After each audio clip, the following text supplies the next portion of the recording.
A group of smiling strangers burst into the home of a famous female singer. The female singer pushed herself off the floor, quickly got up and tried to escape. Little did she know, those people with eerie smiles pursued her. They blocked the female singer's path, using their bodies to fill the hallway, and closing in as she tried to flee. They even assumed a hunting stance. The smiling strangers caught the female singer and overwhelmed her, even forcing an arm into her throat. Welcome to the latest horror film, Smile Deluxe. Before the story begins, let's review the concept of the Smile series. There's a supernatural force that can parasitize the human brain, and within a week, the infected person's will is consumed. In the end, they die by self-harm while smiling. Those who witness the infected person's smiling suicide will become the next infected individual. The only way to break the curse is to transfer the misfortune by having the infected person kill someone in front of others, transferring this trauma-like virus to the witness. So at the beginning of the film, Joel, who was infected in the last season, took a chubby man hostage by the roadside and barged into a nearby house. He intended to kill the chubby man in front of the homeowner to pass the smile curse to the homeowner. Joel, seeking a sense of moral comfort, had specifically investigated and found that the homeowner was not a good person, so passing the curse to him would be no problem. To his surprise, the homeowner pulled out a gun. Instinctively, Joel fired back and shot him dead. Now, with the witness dead, the transfer had failed. In a state of panic, a man named Lewis came in looking for the homeowner to buy flour. Worried about being caught, Joel hurried to escape, but when he opened the door, he ran into the homeowner's friend. Joel ran to the back door and jumped out of the window to escape. A car drove up and it hit Joel, killing him instantly. A bright red smear of blood marked the ground, resembling a smile. Could it be that the curse was interrupted here? Or had it already transferred to Lewis, who had accidentally walked in? Let's put this situation aside for now. Let's return to the main storyline.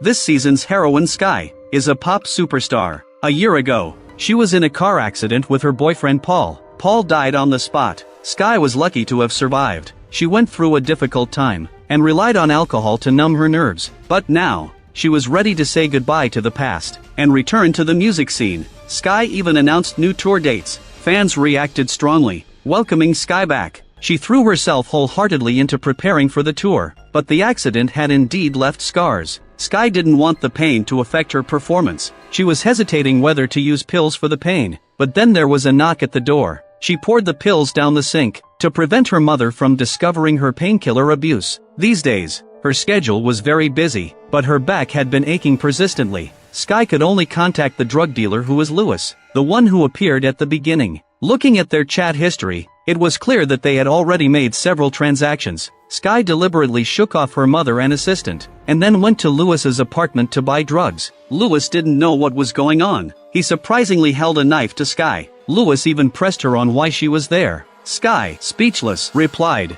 "We've exchanged messages, remember?" Lewis felt confused and took out his phone to check. He completely did not remember replying. Lewis released Sky and went inside to look for painkillers, but he didn't come back for a long time. Sky grew impatient and went to look for him. Lewis suddenly burst into the living room. Then he stared into space. Looking terrified, he collapsed to the floor, screaming uncontrollably. Slowly, Lewis lost all expression on his face. He made strange noises from his throat, like a drowning person.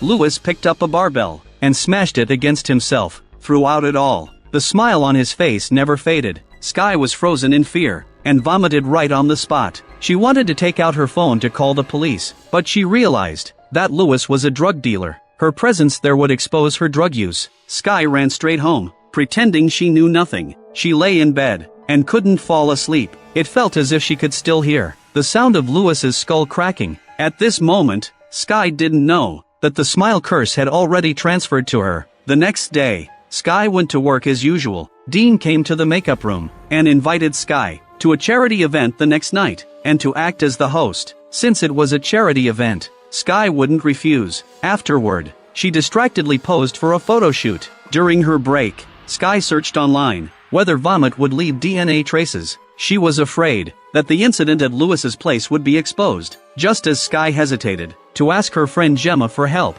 a strange number suddenly texted her, asking if she had been at Lewis's house last night. The sound of bones breaking echoed again. Sky felt scared and looked around. but didn't see anything unusual. Just as Sky was about to breathe a sigh of relief, she saw Louis in the mirror. In the next moment, he grabbed the corner of Sky's mouth. Sky screamed in terror. Mother and assistant heard the sound and came in to check. Sky lied, claiming she saw a spider. Then she pointed out that she needed to take off her costume because the stage lights would reveal the surgical scars on her body. Sky found those marks very disgusting. She hurriedly finished the rehearsal. Sky then pulled herself together to attend a meet and greet. Unexpectedly, a fervent fan suddenly appeared. His behavior made Sky very uncomfortable.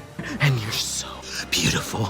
You have the most amazing skin. The security quickly dragged the man out. Sky took a few minutes to recover before continuing to sign autographs. Fortunately, this time the fan was a little girl, but she remained silent. The girl just stared at Sky with a smile. Sky tried hard to ignore the odd feeling inside her. She watched the strange girl leave. Sky was still thinking about that text message. Whenever she felt anxious, she started pulling at her hair. Sky was very conflicted. In the end, she called Gemma. The two had a falling out after the car accident, but Sky really needed her friend's help. Fortunately, Gemma didn't hold a grudge. She agreed to come over and talk to Sky. Sky drank half a glass of water to calm herself down. Then she practiced the piano while waiting for Gemma. Suddenly, she heard the sound of glass breaking behind her. Sky saw that the glass on the table had shattered. She went to get some cleaning tools to tidy up the floor. However, Sky noticed the signed t-shirt meant for the fan was lying on the table. Could it be that the man had broken into her apartment? Sky moved to the side. She saw the man's clothes scattered on the floor. A naked fan rushed toward her. Sky, frightened, ran to the door. She ran right into Gemma. Sky signaled her friend to be quiet. Then she picked up a nearby ornament. Sky cautiously approached the hallway. Gemma also picked up an ornament and followed her, but the clothes piled on the floor had vanished. The signed t-shirt was also gone. Sky hugged Gemma and asked,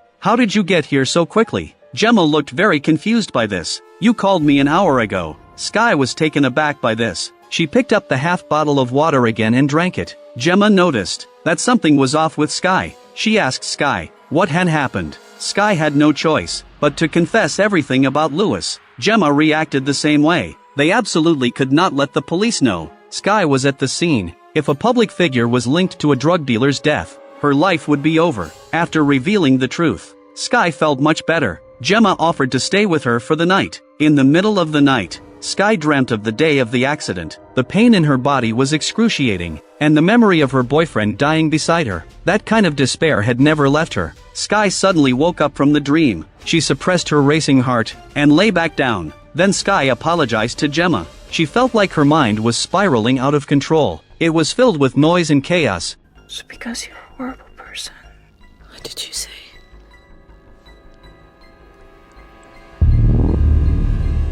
In the next moment, the sound of a car horn blared. Sky jumped up in fright and sat on the floor. There's no Gemma on the bed at all, and in the blink of an eye, it was already the next morning. Gemma had already gotten up and made breakfast. Sky picked up her phone and realized she was late. She blamed Gemma for not waking her up. Sky reverted to her self-centered attitude. Gemma was about to talk to her. Just then, Sky's mother, Elizabeth, came into the living room and said, "Over 100 people are waiting for you to rehearse." Sky hurried to the venue. She adjusted her voice first and quickly adapted to the state. Then Sky changed into new clothes and went to rehearsal. She was born for the stage. Even after a year of rest, she is still very proficient. As the first song was nearing its end, Sky suddenly saw a strange face. Then she fell to the ground, injuring her knee. But when the lights came on, all the strange sights disappeared. There were no signs of a fracture on her leg. Sky thought someone had tripped her on purpose, but the director was focused on the monitor. Sky had indeed fallen on her own. The people around her looked at her in confusion. Sky ran out of the stage area. A smiling assistant brushed past her. Sky entered the dressing room. She saw that it was in complete disarray. Sky forcefully pulled a strand of hair. She rushed out to ask her assistant what he had done. I have no idea what you're talking about, I swear. He trashed my dressing room! Oh, I didn't! I fucking saw you, Joshua! Elizabeth dragged her out-of-control daughter into the dressing room and said, "The assistant has been with me all day." She had no time to mess up the dressing room. Elizabeth hoped Sky would be honest with her. "Have you started abusing drugs again?" Sky felt that her mother didn't trust her. "I haven't used any drugs." Sky just felt that her mind was a mess, and no one seemed willing to believe her. She suddenly lost confidence. Sky felt she couldn't cope with the upcoming tour. Perhaps her quick comeback was a wrong decision. Elizabeth ignored Sky's stubbornness. She urged Sky to get herself together. She still has to attend Dean's charity event tonight. Even though Sky was very reluctant, she didn't want to go back on her word and hurt Dean. In the evening, Sky finished her makeup on time and waited backstage. She wants Gemma to come find her after finishing her work. That unknown number sent another text saying, "I know you are the singer Sky." This message made her anxious. Sky swatted a bug off her face. She went on stage with bad lip makeup to give a speech. Little did she expect the teleprompter to suddenly malfunction. Sky hadn't prepared any notes, because Dean had said, she just needs to recite according to the teleprompter. Everyone in the audience is waiting. Sky's mind went completely blank. She blurted out her inner negativity. The purpose of the event was to encourage underprivileged children to pursue their dreams. Sky's speech was clearly inappropriate. She made this situation very awkward. At this point, the teleprompter has returned to normal. Sky continued reading from the words on the screen. And without any further ado, I'd like to introduce our next guest, Paul Hudson. Sky realized only after speaking that it was her boyfriend's name. How could someone who was dead possibly be at the scene? The audience below couldn't help but whisper. Sky stood frozen in the spotlight. She caught a glimpse of Paul actually sitting in the audience, and he had a strange smile on his face. Sky was rooted to the spot, unable to move. She could only watch as Paul approached. Paul's dead!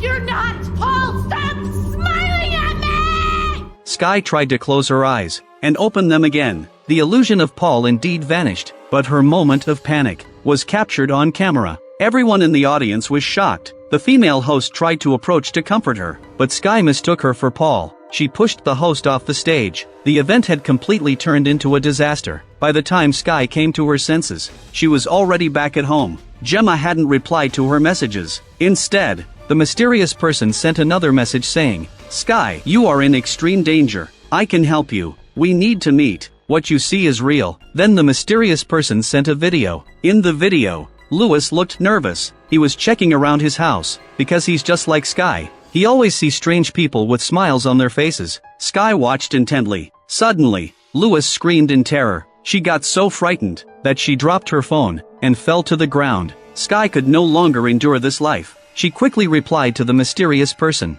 They agreed to meet at a nearby bar. The mysterious person was an older man. As soon as Sky sat down, she took a picture of him. Then she warned him, "I've already sent this photo to my friends. If you dare to do anything bad, my friends will call the police immediately." The man explained, "My name is Morris." He had been trying to contact Lewis, only to find out that Lewis was dead. After Morris checked Lewis's phone, he learned that Sky was the last contact of the deceased. So the older man deduced that the curse had passed to her. Morris's brother had died because of the smiling curse. He told Sky, "Your and Lewis's brains have been infected by a supernatural phenomenon, just like how parasites infect their hosts through their thoughts. That's why you see strange people constantly smiling. In at most a week, the host will take their own life in front of the next person." Before Sky, 8 people had already died. Morris had devised a solution. He was an emergency nurse. Morris could temporarily stop Sky's heart, and after the parasite lost its host and died, Maurice saved Sky again. This would surely cut the infection chain. Sky thought this method was too fantastical. What if I really die? You're nearly out of time. This thing's been feeding on you for 3 days already. It's already taking control of your brain and— Just as she finished speaking, someone recognized Sky. She shook off Morris and went home. Sky turned on all the lights in her room. Then she drank an entire bottle of water. Sky began packing her suitcase. She accidentally knocked over her toothbrush. Sky instinctively bent down to pick it up. Little did she know, it triggered her back injury. The emotions she had been bottling up exploded. She violently yanked out a handful of her hair. Then she started throwing things around like crazy. After venting, Sky swallowed 2 pills. She got ready to leave with her suitcase. As soon as Sky turned on the light, she saw a group of fans smiling and staring at her. Sky's legs went weak, and she fell to the ground. Those people moved mechanically in her direction. Sky turned her head and refused to look at them. The group got closer and closer. She got up and tried to escape, but she was blocked by these strange laughing people. Sky desperately rushed towards the door. She was grabbed from behind again. They held Sky down and slammed her against the piano. Someone forcefully pulled out Sky's hair and stuffed an arm into her throat. Sky suddenly remembered the day of the accident. She and Paul had inhaled a lot of flour. They were arguing while driving. In short, no one was paying attention to the road. A crash was inevitable. Paul laughed at her maniacally, causing Sky's dissatisfaction to accumulate deeper and deeper.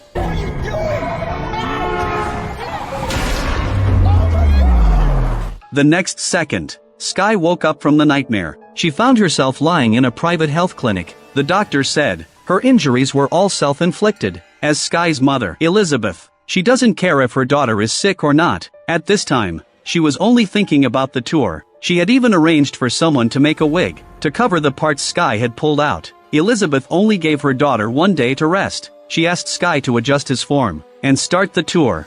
Why is that all you care about, Mom?